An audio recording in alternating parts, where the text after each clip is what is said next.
I am a master of the art of deception, a fact known only to the one person who should have been my fiancé. Every time he looks at me with that blistering contempt, his jaw tight, his eyes screaming, "I won't let you touch her," I know my performance is working.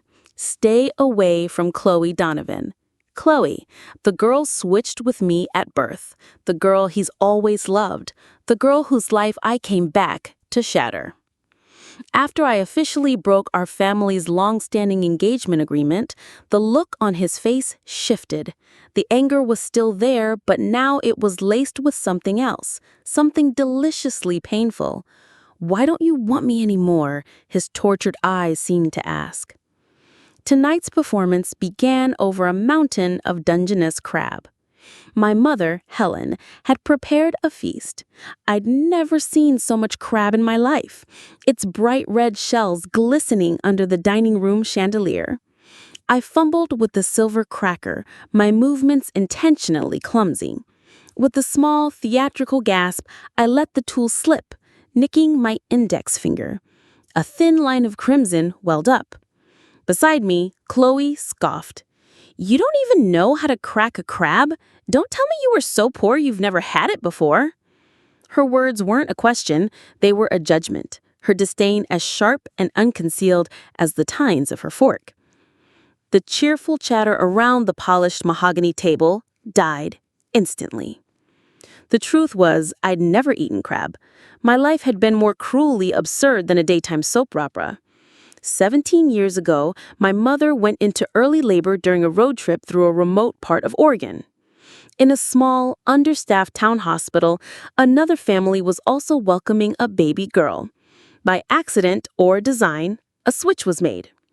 17 years later, a routine physical for the entire Donovan family revealed a blood type discrepancy that unraveled everything. My parents, Richard and Helen, moved heaven and earth to find me, eventually paying the family that raised me $150,000 to release me from their grip. That other girl, the one who took my place, was Chloe. But when the truth came out, she refused to return to the dilapidated trailer park she came from, clinging to my parents with tearful pleas to let her stay. My parents, both kind to a fault, couldn't bear to cast her out. They let her remain, treating her with the same affection as always. But years of indulgence had molded Chloe into someone arrogant and selfish. She saw me not as a victim, but as a usurper who had come to steal the love and fortune that was hers. She made my life a quiet hell. My parents and older brother, Ethan, sensed the tension, but their long history with her made them reluctant to be firm. I lowered my head, staring at the small cut on my finger. I let a single, perfect tear fall onto the white tablecloth. "You're right," I said, my voice a soft, fragile thing. We never had crab before. We barely had pork, mostly."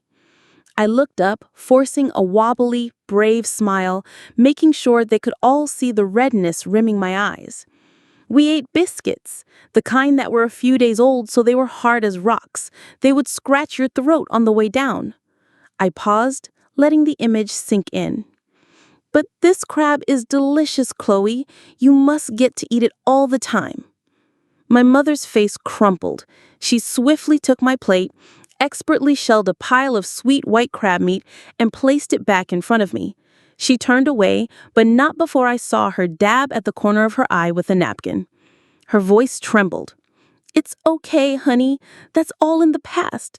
From now on, Mom will buy you anything you want, as much as you want."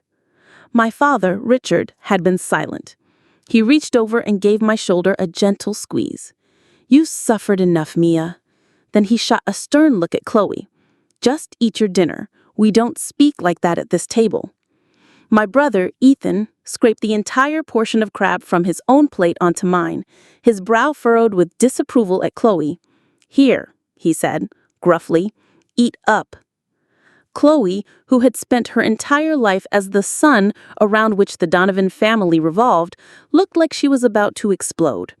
She started to push her chair back, but Lucas Hayes, the fiancé who was supposed to be mine, grabbed her hand under the table. He slid his own plate of crab meat towards her. Don't be angry, he murmured, just loud enough for me to hear. Have mine. Finally, someone was placating her. The storm on Chloe's face subsided, replaced by a look of smug triumph she directed at me. I met her gaze for a second before turning to Lucas. I gave him a small, sweet, innocent smile, holding it until I saw his expression darkened with irritation. Satisfied, I lowered my eyes back to my plate. The Hayes and Donovan families had been intertwined for generations. The engagement was arranged before Lucas and I were even born.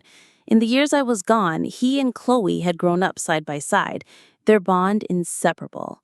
So when I, the real heiress, returned, no one dared to touch the messy subject of the engagement. The Hayes family obviously didn't want their son marrying a girl raised in poverty, but since Lucas was so devoted to Chloe, they let it be. After dinner, I went upstairs, intending to rest. As I passed down the hallway, a hand shot out and clapped around my wrist, hard. The sudden pain made me wince. I turned to see the cold, severe face of Lucas Hayes. Objectively, he was handsome. The strong genetic lottery from his parents had given him high cheekbones and a sharp jawline that lent him an air of arrogant swagger. His eyes always held the easy confidence of youth. He was also, unfortunately, a complete idiot. I suppressed the wave of disgust and put on my gentlest voice. "Lucas, is something wrong?" His face looks like he'd swallowed poison. "Who the hell said you could call me that?" he snapped, his voice a low growl. Before I could answer, he stepped closer, his tall frame blocking the light from the hallway window.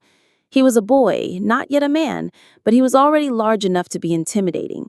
He narrowed his eyes, the contempt and dislike raw and undisguised. "Cut the crap, Mia. You really are something that can't be brought into the light, aren't you?"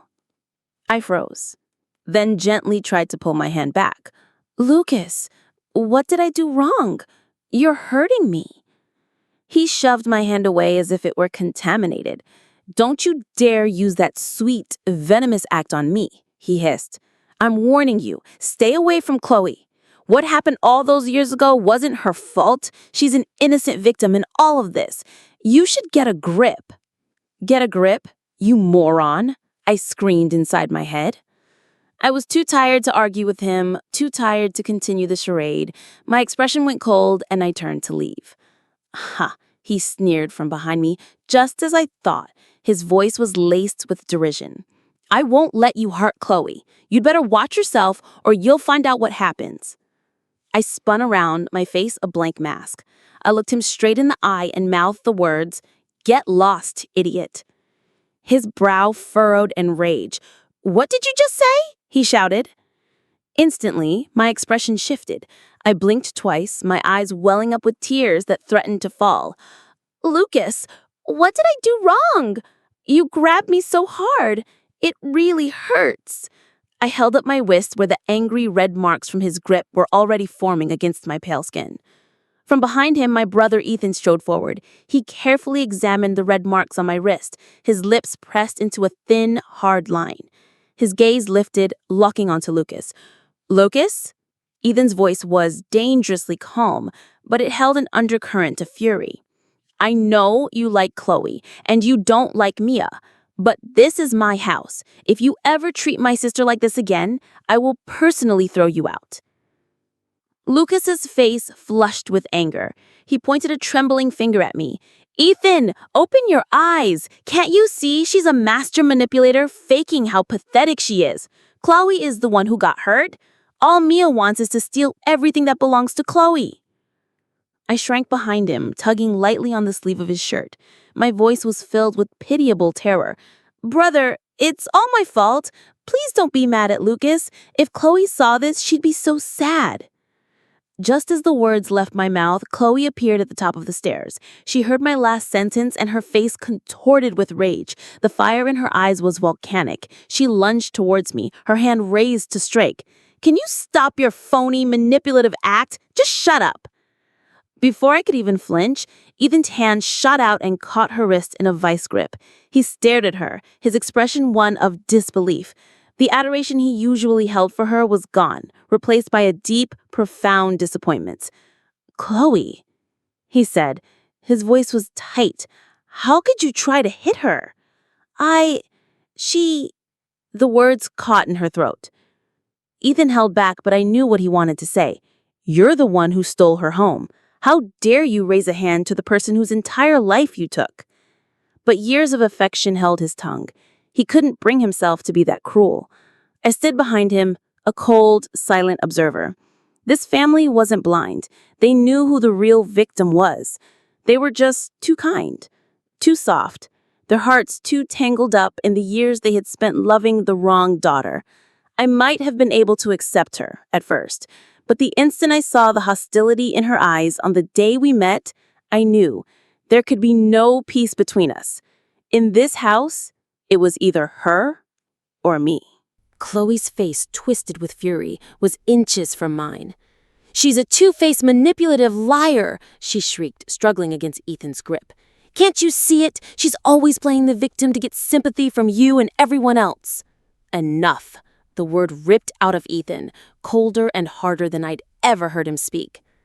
Playing the victim? We've seen the hovel she grew up in, Chloe, the broken-down cars in the yard, the lack of running water. What exactly does she have to pretend about? "What is wrong with you?" Lucas shoved his way forward, pulling Ethan's hand off Chloe. "Back off, man. This is a sister you've known your whole life, and you're siding with this over her?" "My sister was the one whose wrist you just bruised, Ethan." Shot back, stepping in front of me protectively. The shouting brought my parents rushing up the stairs, their faces etched with worry. "What is going on up here?" my father demanded. I quickly wiped the tears from my eyes. "It's nothing," I said, my voice shaking just enough. "We were just talking. Please, everyone, don't fight." Ethan's jaw was tight. He didn't look at me, but at Lucas. "I told you to leave." It wasn't a request. "Fine." Lucas spat, his face a mask of disgust. He turned to Chloe. "Call me if you need anything. I'll deal with her." He shot one last venomous look in my direction before stomping down the stairs.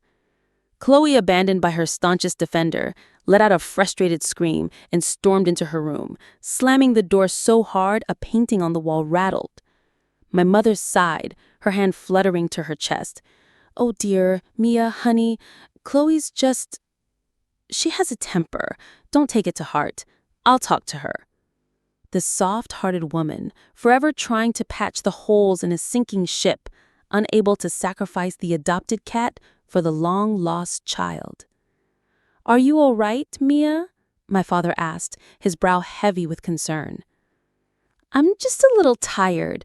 The move, it's all a bit much." "Of course, your room," Helen said, suddenly flustered. "We were in such a hurry to bring you home, we forgot to properly prepare one. Which one would you like? I'll have it cleaned immediately." I looked down the hall, my gaze landing on the grandest door, the one Chloe had just slammed shut. I pointed a delicate finger.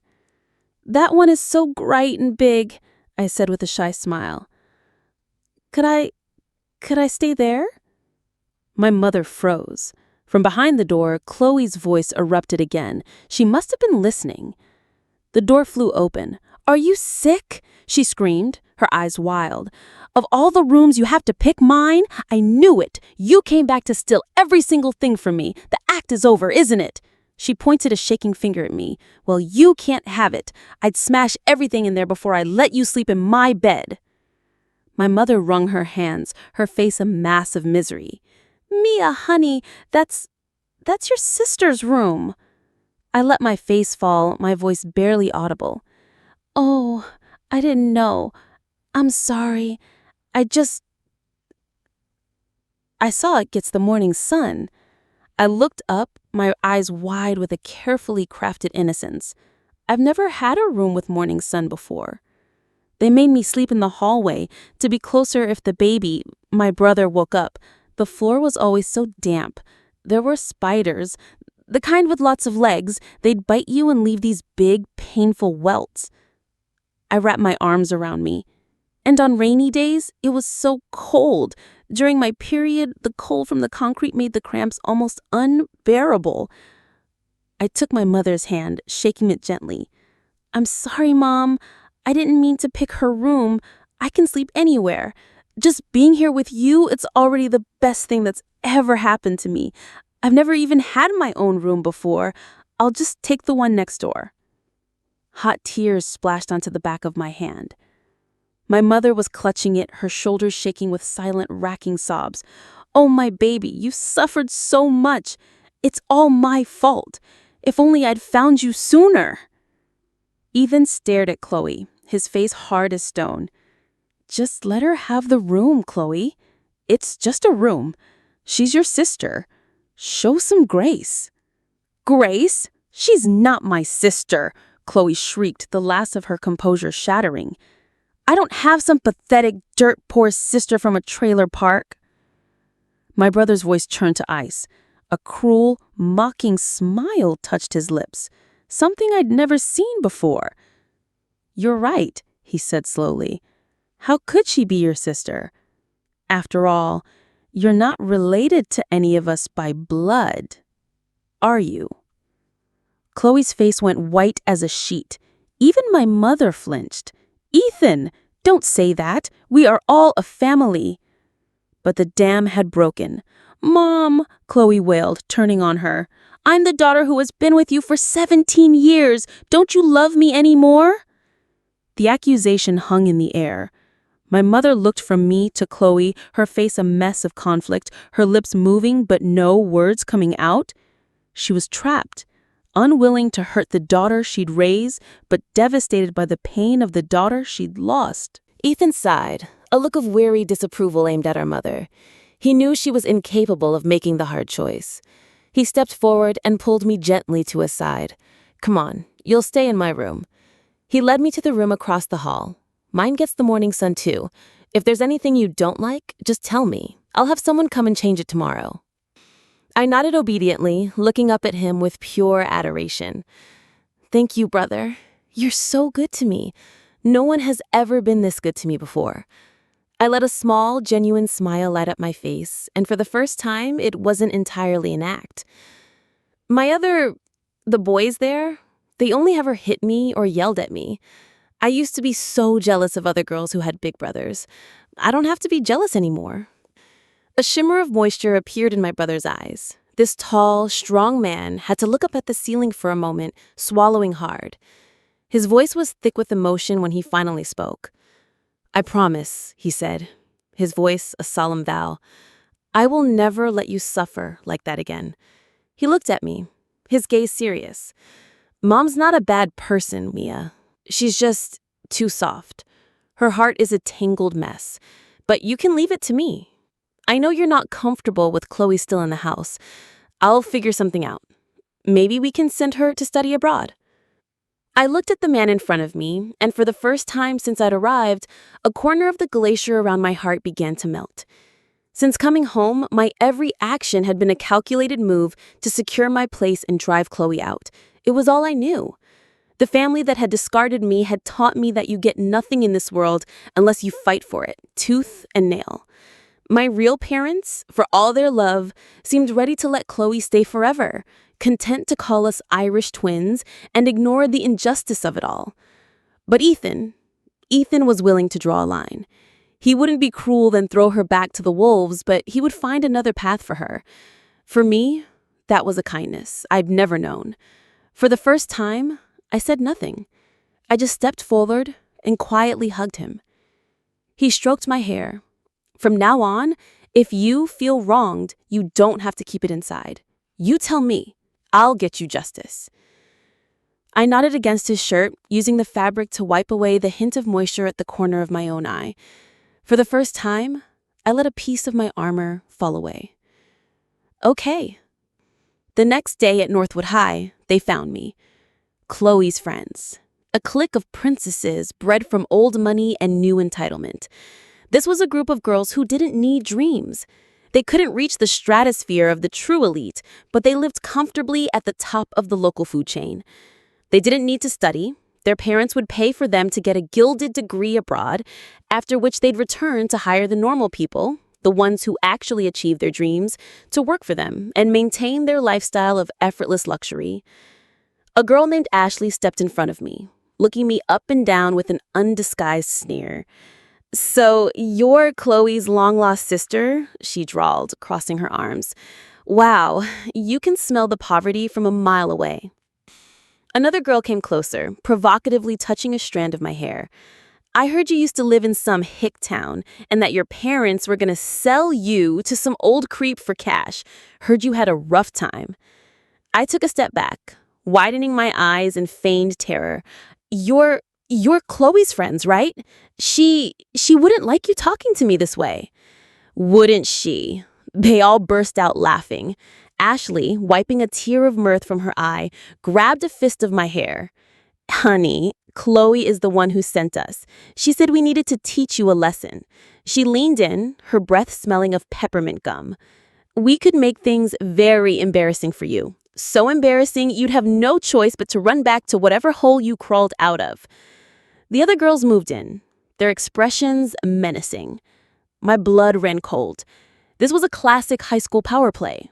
They were afraid of my parents, so they wouldn't leave visible marks. But humiliation, that could break someone. Chloe could easily drive me from the house then. A pity they had the wrong girl. I was no fragile rabbit. 17 years in hell had forged me a hide of steel. This pathetic little trick was nothing. I forced a sob, my voice trembling with disbelief. "No, that's impossible. My sister would never do that to me. You're lying." "Why would it be impossible?" she sneered.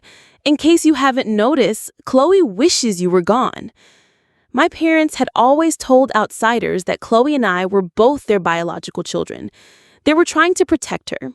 I truly didn't understand why they coddled her to this degree, allowing her to occupy my rightful place and even giving her the ammunition to try and drag me back to hell.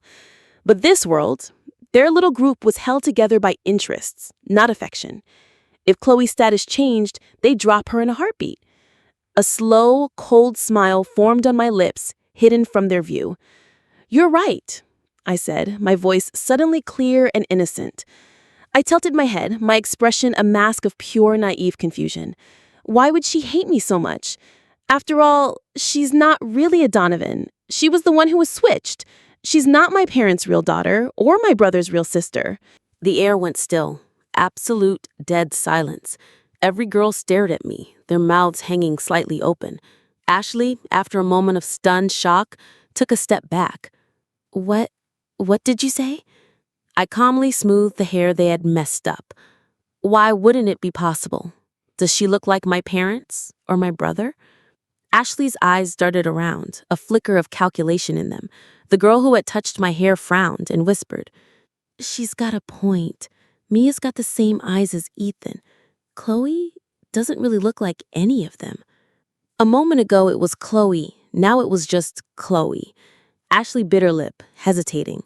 Her attitude towards me shifted instantly, a new cautious respect in her eyes. She understood. If Chloe wasn't a real Donovan, she had no inheritance, no power. Her only future was a decent dowry and being married off. She was no longer worth being friends with. The fake friendship evaporated. Ashley forced a strained smile. "Hey, Mia, we were just kidding. Just a little hazing for the new girl. No hard feelings, right? We'll let you get to class." They practically fled. Gossip travels faster than light. By the afternoon, the story of Chloe's true identity was the biggest scandal at Northwood High. Some said Chloe was an illegitimate child. Others whispered she'd been found on a church doorstep. The most popular version, however, was a twisted Cinderella story, where her greedy, low-class parents had intentionally swapped their baby with the Donovan heiress so their own daughter could live a life of luxury. That vile usurper Chloe had not only stolen a golden life, but had also tried to destroy the real princess when she finally came home. Everywhere she went, the whispers followed. The stares were a mixture of contempt and morbid curiosity. The friends who once flocked to her side now avoided her gaze. Her face, which didn't resemble any of the Donovans, became Exhibit A in the case against her. The social world she had effortlessly commanded had turned on her overnight. She came home that evening like a hurricane. She burst through the front door, her face blotchy and ravaged by tears, a wild animal look in her eyes. The moment she saw me sitting at the dining table, she charged. "You!" she screamed. "It was you! You told everyone I'm not their real daughter, didn't you?" My father slammed his fork down. "What is this behavior?" he thundered. "Have you lost your mind?" Chloe ignored him, running to my mother and collapsing into her arms with gut-wrenching sobs.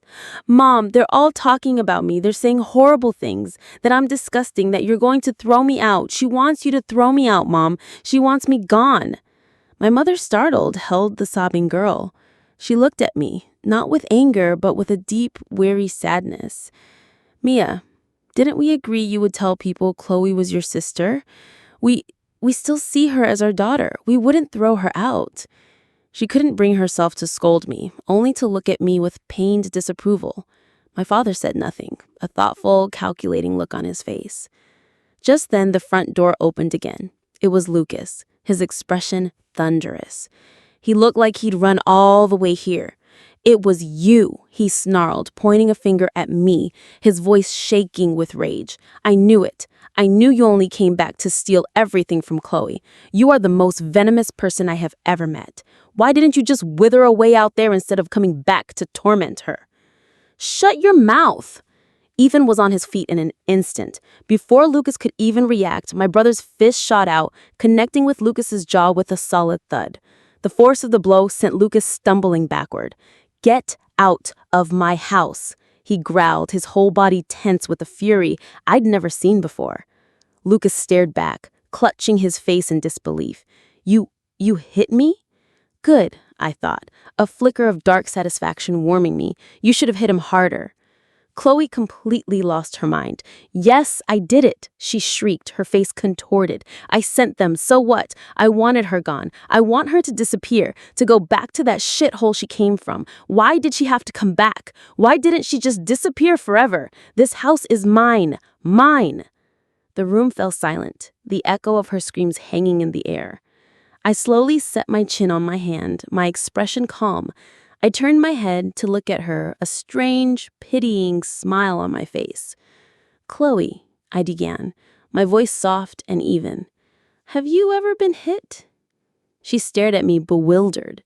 My parents, who had never laid a hand on her, looked confused. "Have you ever been punished with a wire hanger?" I asked, my voice dropping lower.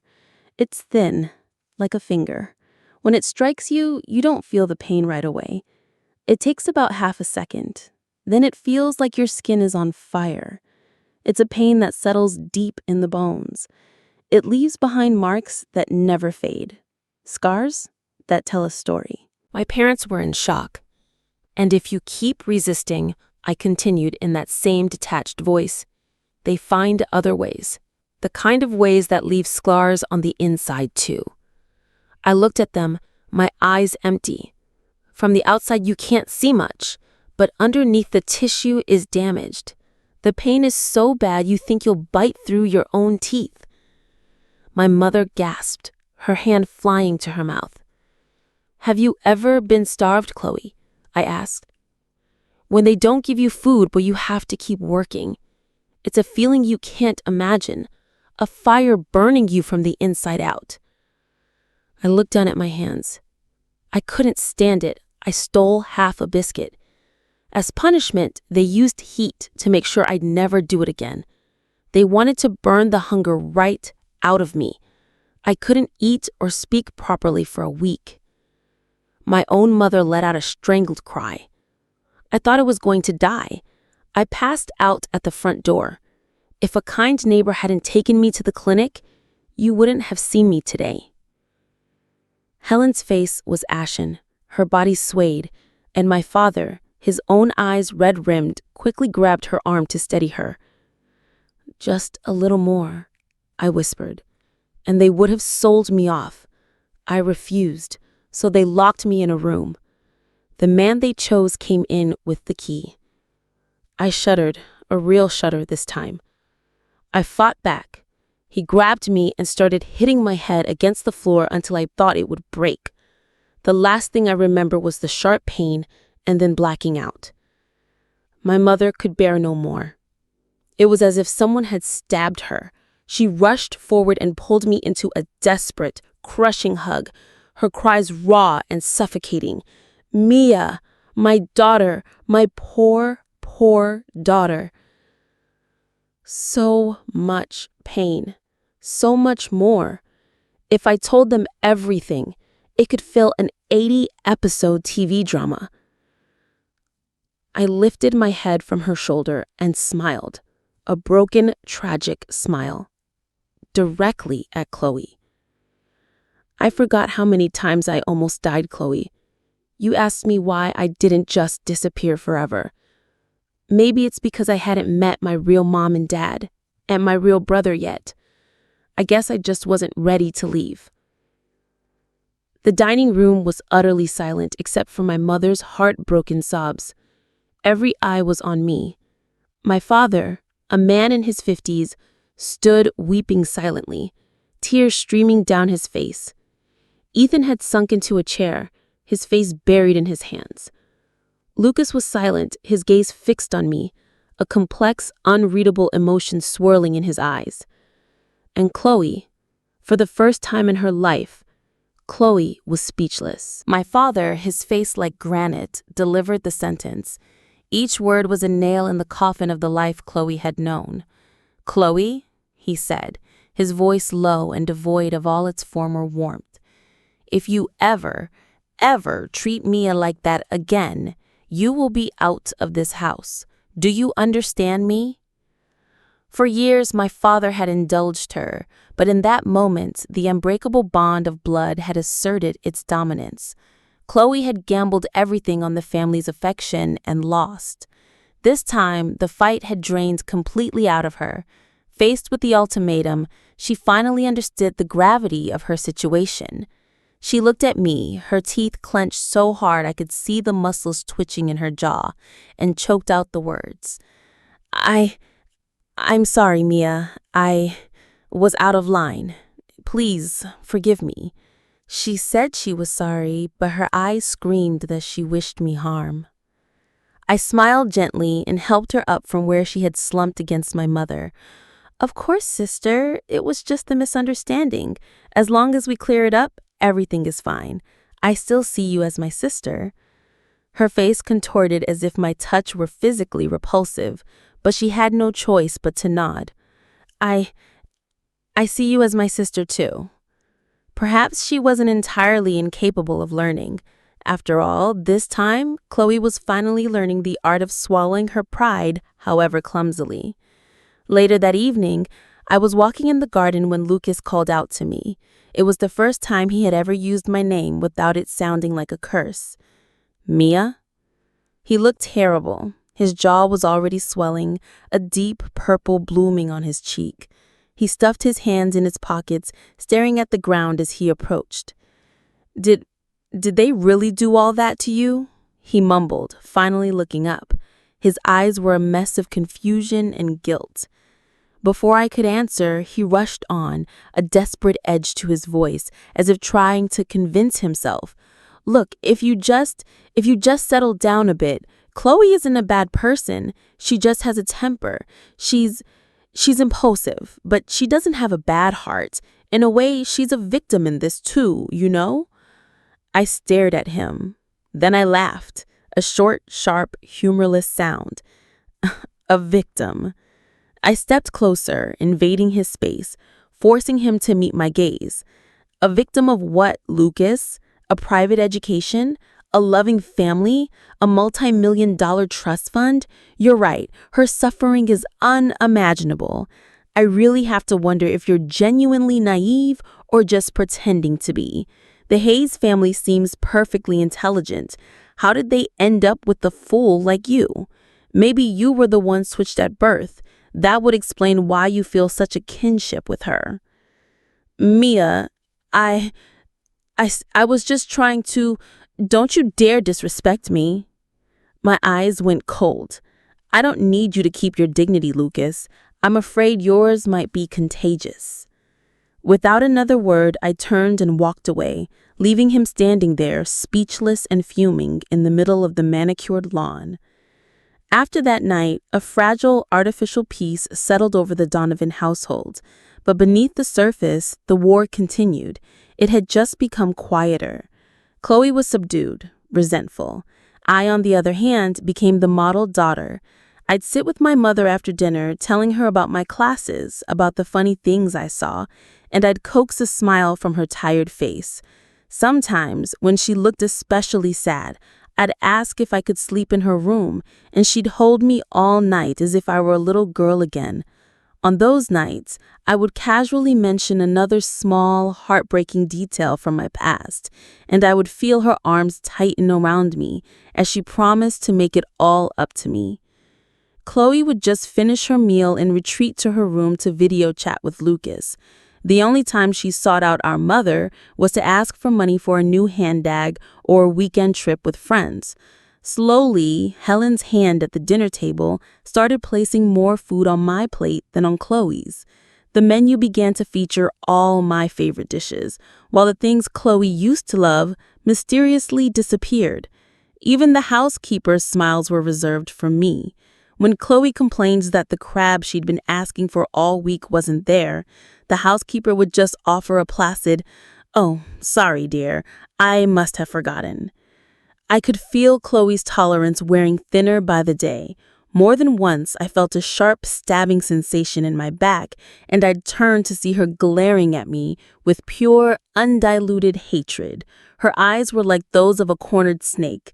I honestly wondered if she hated me enough to sneak into my room one night and harm me in my sleep. The breaking point came on a Friday afternoon.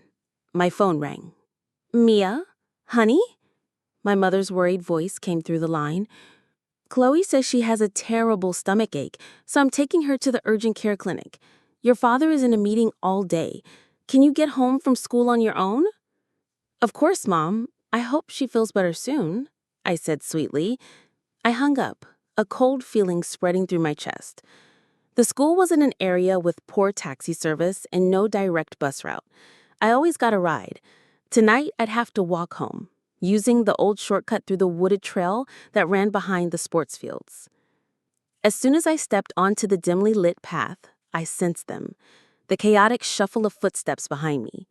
I turned. 3 men, not much taller than me, were walking towards me, leering. They were dressed in ripped jeans and hoodies, their hair dyed garish colors. They were local troublemakers. The one in the lead looked vaguely familiar. Then I remembered. I'd seen him with Chloe once, near the school gates.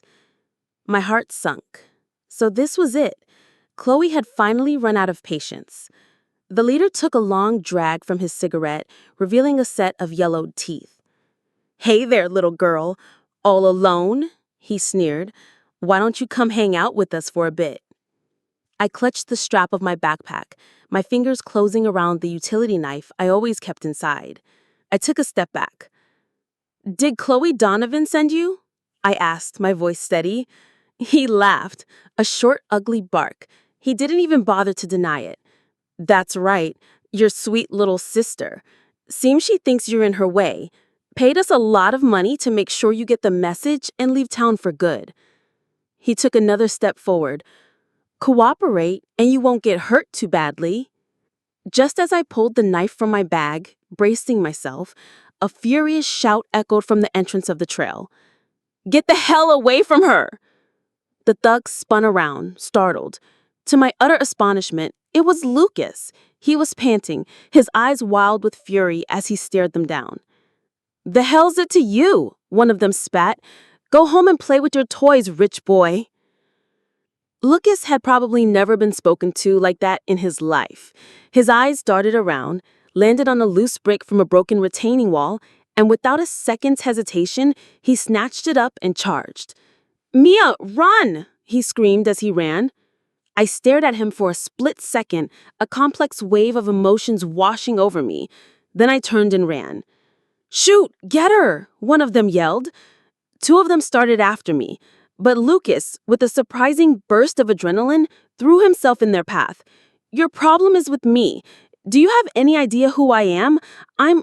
He never finished the sentence. One of the thugs punched him square in the face, sending him staggering back against a tree. I forced myself not to listen to the sickening sounds of the fight behind me. I ran as hard as I could, fumbling for my phone. 911, what is your emergency? Hello, police? I gasped, trying to catch my breath. I'm on the trail behind Northwood High School. There's a group of men attacking a student. He's being beaten up. The nearest patrol car couldn't be more than 5 minutes away. I gritted my teeth, hearing a pained cry from the alley. It was Lucas. I squeezed my eyes shut, took a deep breath, then bent down, picked up my own brick, and ran back. In the dim light, I could see Lucas curled on the ground as the 3 men kicked him relentlessly. "The cops are coming!" I screamed, my voice raw. "If you don't leave now, you're all going to jail." They froze, looking at me with venomous eyes. From the distance, the faint but unmistakable sound of a siren began to grow. Maybe it was luck, a patrol car passing nearby. They looked at each other, and the leader gave Lucas one last vicious kick to the ribs. Cursing, they turned and fled into the woods. I rushed to Lucas's side. He was a wreck, his face bruised and swollen, and he was gasping for air on the ground, unable to get up. I called for an ambulance, then crouched beside him. I hesitated, then couldn't stop myself from asking, "Why? Why did you save me? I thought you hated me." He coughed, wiping blood from his mouth with the back of his hand. He glanced at me, his breathing ragged. "I do hate you," he wheezed, "but I hate this more. Hurting a girl, it's not right." We sat in a heavy, awkward silence. After a moment, he turned his head away, trying to sound nonchalant. Why did you come back?" I didn't answer. I didn't know why I'd come back. If those sirens hadn't been real, I might be lying next to him, or worse. I wasn't a saint. I was selfish, but I couldn't let someone get beaten to a pulp because of me. "They were sent by Chloe," I said quietly, changing the subject. "You hurt them, didn't you?" This time Lucas was silent. He just lay there, the fight completely gone out of him, a look of utter devastation on his battered face as the sounds of the sirens grew louder and closer. He had heard. He had definitely heard. The night was a chaotic blur of flashing police lights and strained conversations in the sterile fluorescence-lit waiting room of the hospital. When my parents and the Hayes family arrived, they were stunned into silence by the sight of us. Me, shaken but unharmed, and Lucas, his face a swollen, discolored mess. My mother, convinced this was her fault for not picking me up, clung to me, her sobs echoing in the quiet hallway. Chloe came too, her eyes sharp as daggers, a flicker of disappointment in them that I hadn't ended up far worse. Later, at the police station, we were all brought into an interview room. A calm, tired-looking officer asked me the standard questions. "Mia, do you have any idea who these men were? Any prior conflicts?" I looked across the table at Chloe. She was trying her best to look small and scared, twisting her hands in her lap. I didn't hesitate. I pointed directly at her. I didn't hesitate. I pointed directly at her. "I told me who sent them," I said, my voice clear and steady. "They said it was Chloe Donovan. She paid them to drive me out of town, to hurt me so badly that I would never want to stay in this house again." The room erupted. My mother gasped and stumbled backward into my father's arms. Lucas's mother, Mrs. Hayes, stared in horror. "You're lying," Chloe shrieked, jumping to her feet. "That's a vicious lie. You're framing me because you want my parents to hate me and kick me out." She turned her desperate, pleading eyes to Lucas. "Lucas, tell them she's lying." The officer held up a hand. "Do you have any proof of this accusation, Mia?" "Yes," I said calmly. "He heard them." I looked at Lucas. Lucas Hayes heard everything. Every single person in the room turned to look at the battered boy. Mrs. Hayes clutched her son's arm. "Lucas, is what she's saying true? Did Chloe hire those men?" My mother's face was ashen. She stared at Lucas, her breath held, not daring to speak. My father's expression was as dark as a thundercloud. Lucas kept his head down. After a long, agonizing silence, his voice, hoarse and broken, finally emerged. "Yes," he whispered. He spoke slowly, as if the words were being dragged out of him. They said Chloe gave them a lot of money. They said their job was to make sure Mia couldn't live here anymore, to send her back to where she came from. The silence that followed was absolute. The first person to break it was Chloe, her voice a sharp, strangled cry. "Lucas, are you insane? How could you help her frame me? Don't you want me anymore either?" Lucas didn't look at her. He just stared at the floor, his jaw tight. "I'm not helping her, Chloe. I'm telling the truth. You've gone too far." Crack. The sound of the slap echoed in the small room. Lucas's mother stood over Chloe, her hand raised, her face a mask of cold fury. "You ungrateful monster," she hissed, her voice trembling with rage. "I knew you were trouble. My son was nearly killed because of your twisted games. Is your conscience completely gone?" Chloe, holding her cheek, stared in shock. I didn't mean for... I just wanted to get rid of Mia." She stopped, her eyes widening as she realized what she just admitted. My mother, her face streaked with tears, couldn't hold back any longer. She stepped forward and delivered her own slap, a blow fueled by 17 years of misplaced love and a single night of absolute terror. "She is your sister," she cried. It was the first time my mother had ever laid a hand on her.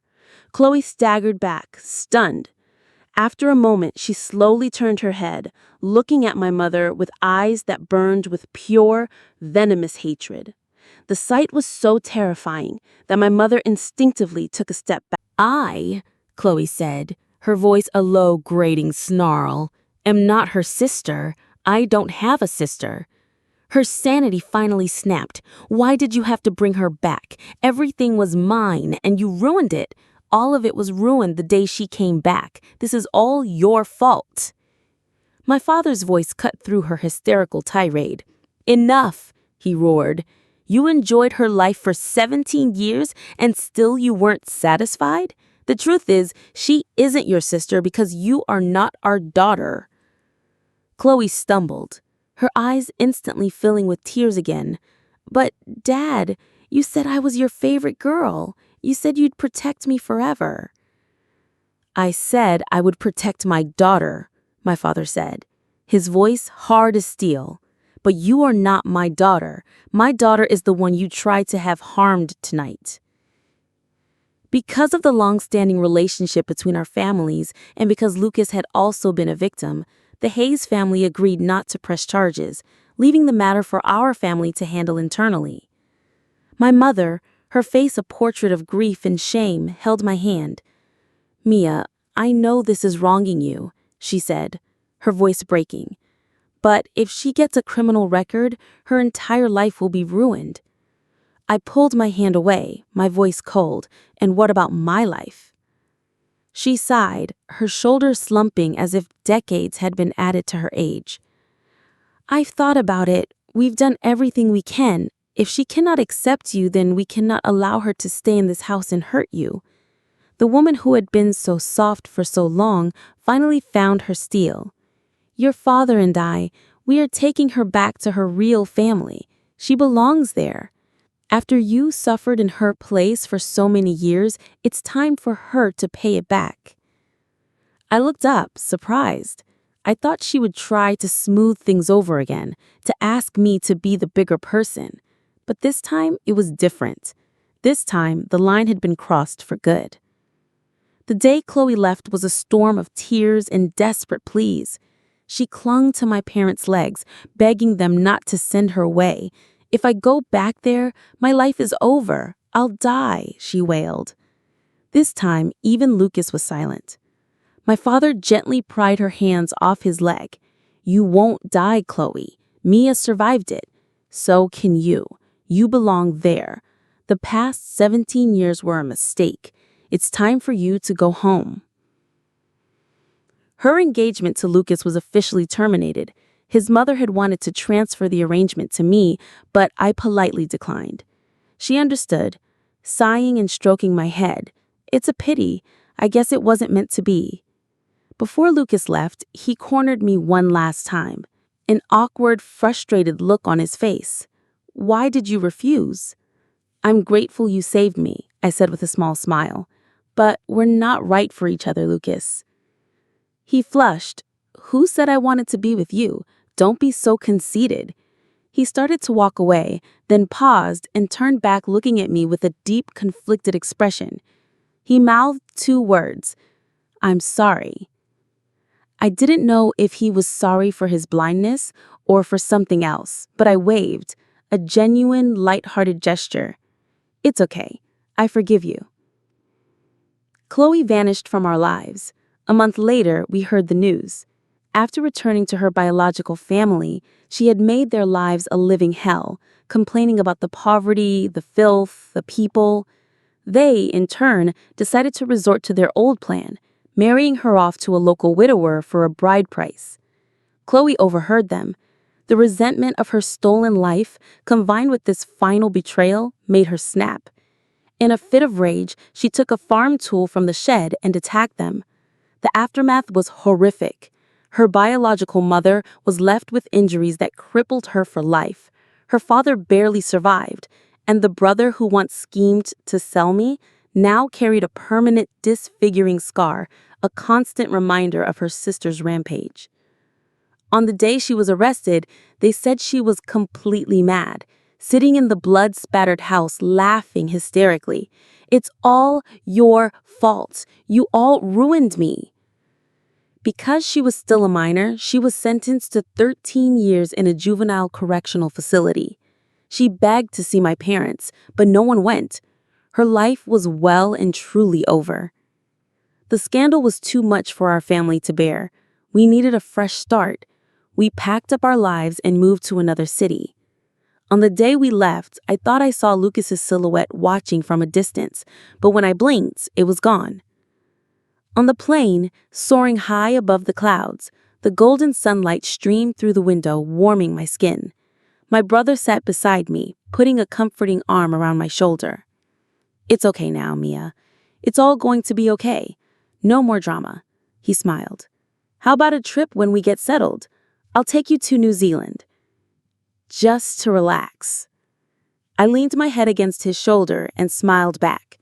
I'd like that. Chloe's fate was a price she paid for her own choices. She could have remained a daughter of the Donovan family, living a life of comfort, but her envy and insecurity poisoned her. As for me, it was all over. 17 years of hell were finally behind me. I had a new life, a happy one, with parents and a brother who loved me. I had a future that I could paint with any colors I chose. The sun today was beautiful.